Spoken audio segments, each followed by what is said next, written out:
Thank you very much, Mr. Speaker.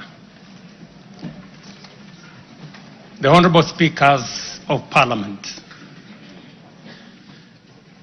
the Honorable Members, distinguished ladies and gentlemen, I'm honored to address you today in the fulfillment of the mandate vested in me under Article 1321C of the Constitution to report to you and to the people of Kenya on the measures we have taken and the progress we have made in realizing our national values and principles of governance, and to submit to you, honorable members, the progress made in fulfilling our international obligations.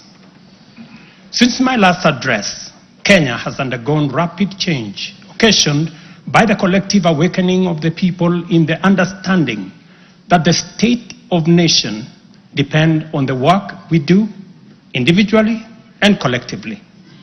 This realization extends not only to what we choose to undertake, but also to how we go about securing careers, livelihoods, and contributing to the grand enterprise of nation building. There has never been doubt, and now there is none whatsoever, that Kenya is a land of bold ambition, with our citizens always desiring and insisting on the best possible standards, not only for themselves, but also for their families and for our nation. Consequently, our democracy has empowered citizens to ask questions and demand changes in the way their affairs are managed, driving the wheels of our nation's social, political, and economic transformation faster in the direction of excellence and prosperity. Rare are the times when leadership is ahead of the people. We are always striving to steer the machinery of state and government to keep pace with the aspirations of our citizens. We have learned through the hard as well as the more customary ways that listening is a full-time occupation of leadership, and that all questions asked by the people must be answered thoroughly and in full. We have learned never to take anything for granted and make every effort to carry all our people along with us in the pursuit of our transformation. The context in which I make this national address is not only significantly different from previous occasions, but it is also a singular moment with unique historical implications for us all. It is an opportunity to affirm the principles and values of which our nation stands, review the steps we have taken, the path we have chosen in our journey of national development, and reinforce the commitments we have made to one another and to our beloved nation for the sake of the present and future generations. I do not take this for granted, and with utmost respect and humility before this august assembly of the people's elected representatives, I desire to respond to the most pressing concerns that have been raised by Kenyans of all walks of life in recent months. To my understanding, the concerns and issues voiced by millions of Kenyans about the state of our nation deserve meaningful engagement, thorough understanding, and thoughtful response. There are discussions about whether leaders understand the pain, hardship, and struggles endured by countless citizens every day as they strive to make ends meet, and whether the government is doing anything about it. Similarly, many struggling Kenyans impatiently wonder, when will real money get to their pockets, and when will the jobs promised, which they deserve, become a reality? Additionally, there has been conversations about our education system, particularly the transition to the competence-based curriculum, and whether policies in this sector are working for or against Kenyans.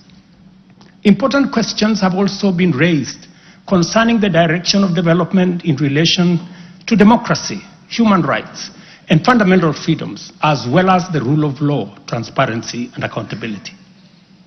Another more direct question that emerges every now and then is whether public policy in this administration is in furtherance of service delivery to citizens or just in aid of political strategy. It is undeniable that for many Kenyans, times are hard and the struggle to meet their daily basic needs remains daunting. It is also true that these conditions have persisted for a number of years now, leading to much frustration and anxiety. Although we have gone a long way to mitigate some of these difficulties, much remains to be done, though we have laid a firm foundation for decisive intervention. I believe that it is critical for us to bear in mind that this administration was inaugurated at an extremely difficult time, characterized by domestic challenges, compounded by regional and global security, geopolitical, financial, as well as climate dynamics.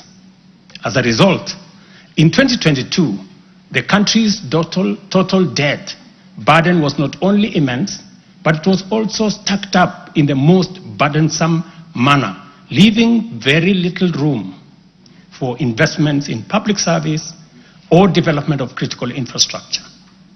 The prices of basic food commodities soared as a result of a combination of prolonged drought, declining local productivity due to inadequate support, and disruptions in the global supply chain caused by the war in Europe.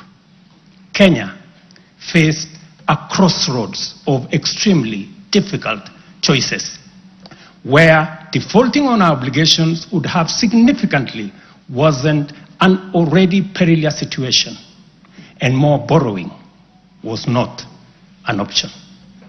It was therefore essential for us to drastically reduce expenditure, mobilize as much as possible resources domestically, and curtail waste.